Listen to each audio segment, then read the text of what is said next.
always something going on in the land real quick, you know. Give me one moment. Grab my water real quick. Give me a little something to sip on. I hate to have to talk about these things, but I feel like because of the nature of it, the nature of the situation, ain't too many gonna talk about it. Ain't too many men gonna talk about it. And the women, if they do talk about it, is gonna be ostracized for it just because of the subject of the nature of what happened. So out there at Clark County Jail in Indiana, we had 28 women inmates who was raped by a small number of male inmates. And the first question that I had to ask, how was male inmates given the opportunity to get access to these women inmates when the housing units is in totally different parts of the jail? Anybody that know anything about jails or prisons knows that most times women housing and men housing, if it's a multi-unit building, they'll be on different floors, where it's a lot of access protocol that takes place in order to separate the gender. If it's a building that's more of compound, many times you have a women's facility that's a mile or so away from the male facility. So they're never together. In this situation, though, in Clark County in Indiana, the complex as it stood housed multiple inmates of both genders, but in different levels of the facility. And y'all, I'm gonna keep on talking about these things. I'm gonna keep on bringing these things out because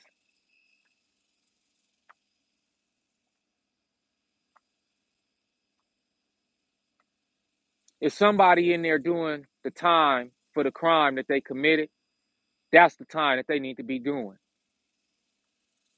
Prison, in my opinion, should be a place of reformation and a place where individuals can reflect on whatever it was that they did to put them in that position so that they won't make the same decisions again.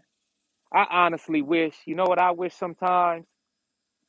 I wish it could be a big mama or a big papa that could just take those people because they still childlike in the mentality that's committing these types of crimes. I'm not talking about the rape yet.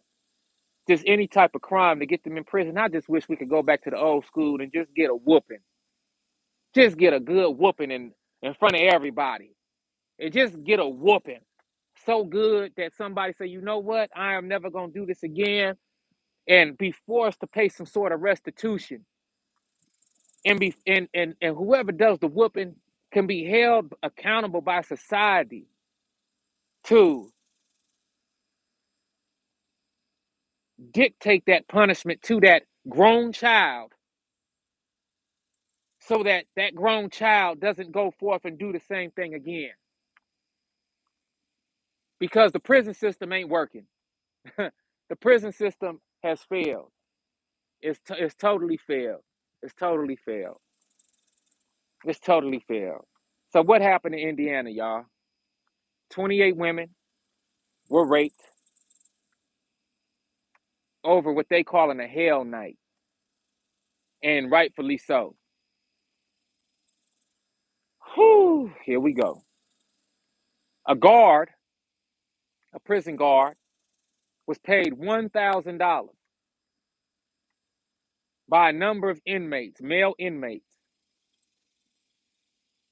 And that prison guard was paid $1,000 that he collected from these inmates in order to hand the inmates the keys to the women's facility so that these men, or these males, I'll say, because they wasn't men at all. So these males can go into the women's facility and terrorize these women. It was premeditated, obviously, because of the $1,000 fee that was paid, but it was also premeditated because these men who decided to do this went masked up. They went with their faces hidden so that they couldn't be identified, not only by the women inmates, but also by the camera systems. Oh, yes, y'all, there was a camera system in place. And I think one of the worst, there's so many levels to how bad this was. Not only was a prison guard paid to hand over the keys, but the whole incident is being pushed onto him as though he's the only one responsible. The male inmates were masked up. They ran into the women's facility, masked up. They threatened these women by violence, harm to their bodies beyond the actual mental and physical rape that took place and spiritual rape that took place.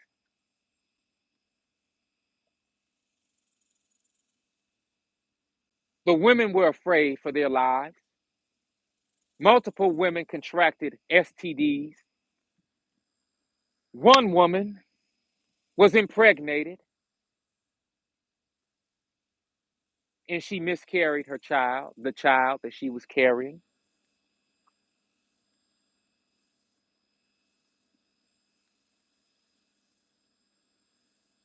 The camera system that was supposed to be manned or womaned by correctional guards was actually on while this took place. And would y'all believe that many prison guards sat back and watched this take place as it was happening and no one intervened on behalf of these women inmates? Yep. And you want to know what makes it even worse? The 28 or so women inmates who were targeted through these violent acts of rape were then forced to live in their unit for 72 hours with the lights on nonstop, no women's hygiene products delivered to them so that they could make some sort of sense of what just happened and clean themselves up and attend to themselves. And then the world famous, internationally known narrative of the women were lying was then propagated by the sheriff in charge, whose name is Jamie Noel, Clark County Sheriff. He wants to wipe his hands clean of this incident, so much so that he's hired an attorney. This attorney is a slithery one, too, y'all. Let me tell you what this attorney said. After the investigation began, after the investigation began, this attorney for the sheriff, who was hired to protect the sheriff's interest in his job, says this. Further, the investigation seems to indicate that there was a systematic plan by individuals who were incarcerated that evening to develop the narrative that makes up the crux of the claims in the civil case. That was Larry Wilder, attorney for Clark County Sheriff Jamie Noel. Did y'all hear that? So it's the police word against the women inmates. So much so that these women allegedly agreed to be raped while on camera by masked inmates who paid a prison guard $1,000 to get access to the women's housing unit. And these women, according to Larry Wilder, attorney at law, were uh, were in league with these actions. I've never heard nothing that intense in my life. I'm not gonna sit here in front. I've never heard nothing that level before, and it's very nasty. It's very nasty because once again we're in a situation where inmates, especially women inmates, are basically fodder for the fire, basically bait, basically treated like animals. These are somebody's mamas. These are somebody's sisters, somebody's wife.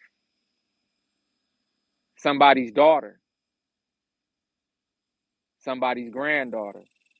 And for that sheriff to stand there and not seek to defend any of his inmates is very, very disheartening. Now, the narrative that I've read about this case, they want to push everything on to the prison guard. They're trying to push everything onto the prison guard. And they caught him, but that's not enough.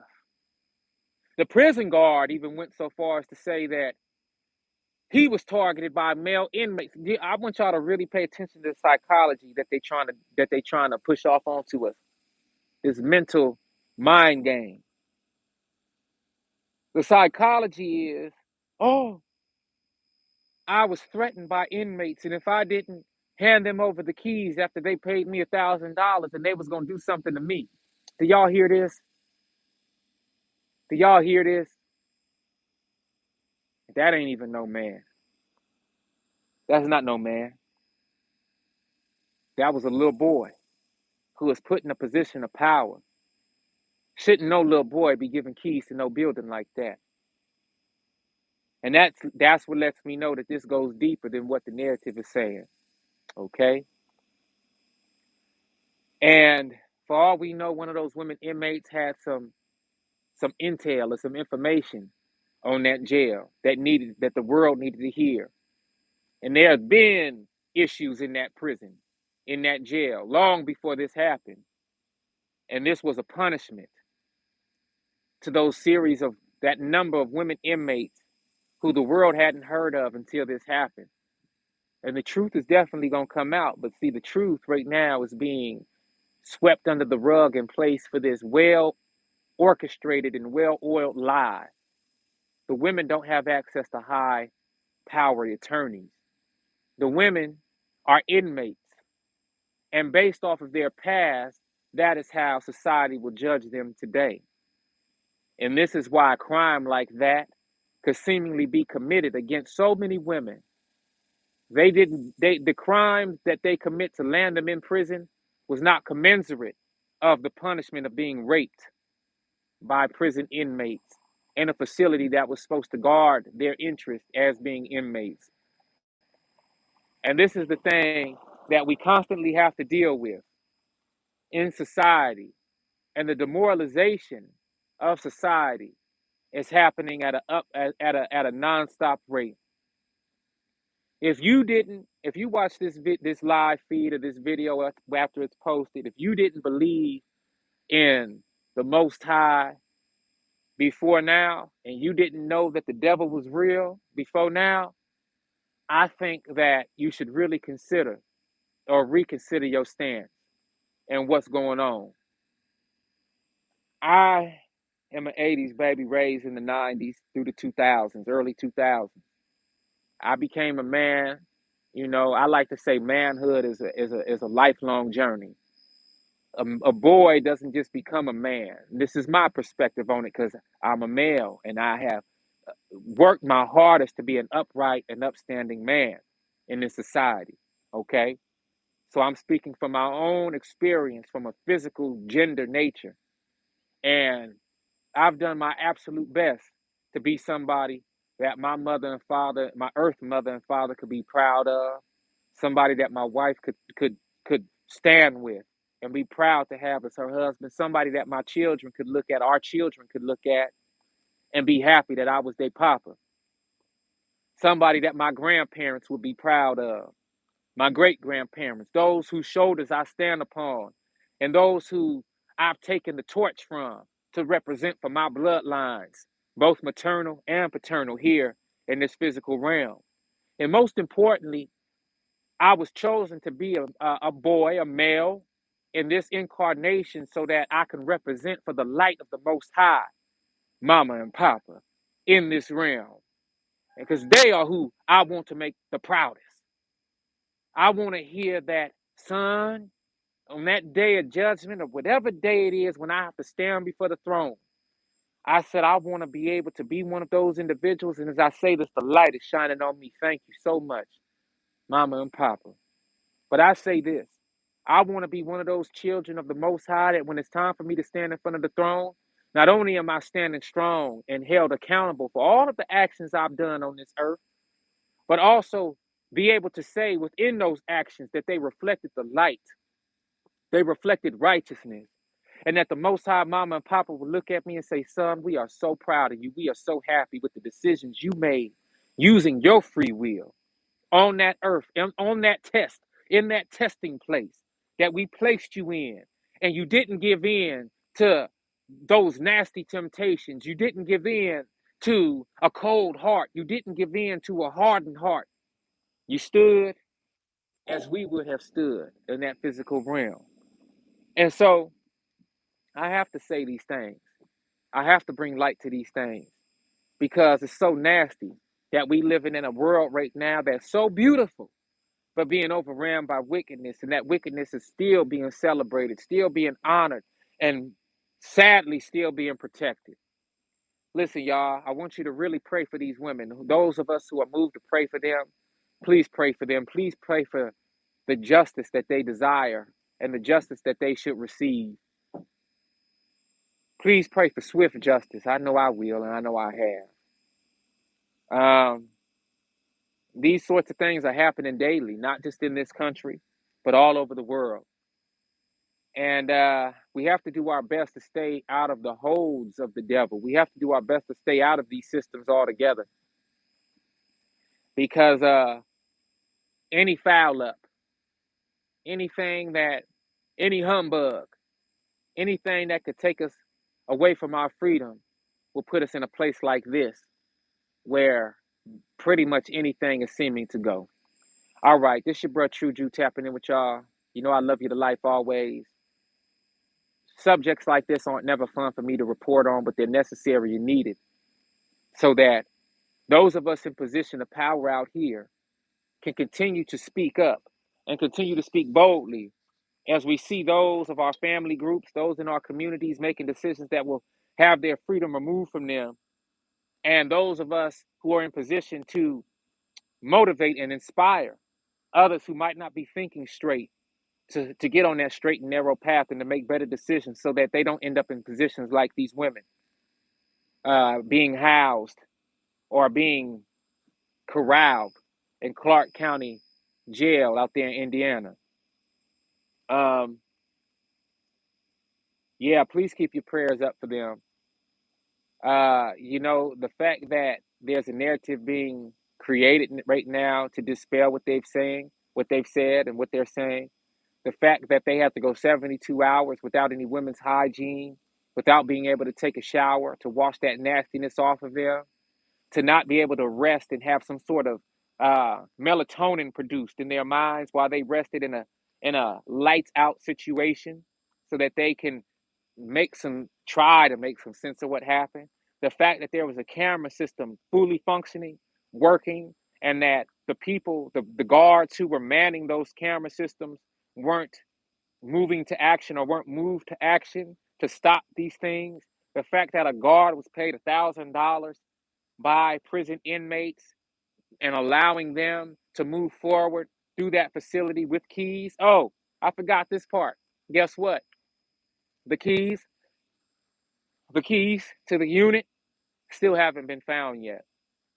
The keys to the women's unit that the guards handed over to these inmates still hasn't been found yet. So we don't know where those keys are, y'all.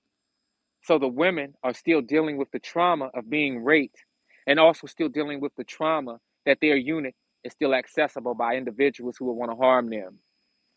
So let's keep them in our prayers. Let's keep our children in our prayers. Let's keep our loved ones in our prayers who aren't moving in a way that would keep them free. And let's hope that they find some sort of sense or are led to some sort of sense within themselves to keep them from these types of situations. Look, you know I love you to life always. It's your bro Chuju tapping in. I'm gonna go ahead on and end this live, but I'll be back with another one for sure. Most High Mama and Papa, Most High Mama and Papa willing, you know I will. But other than that, y'all stay blessed, stay vigilant. Until next time, gone.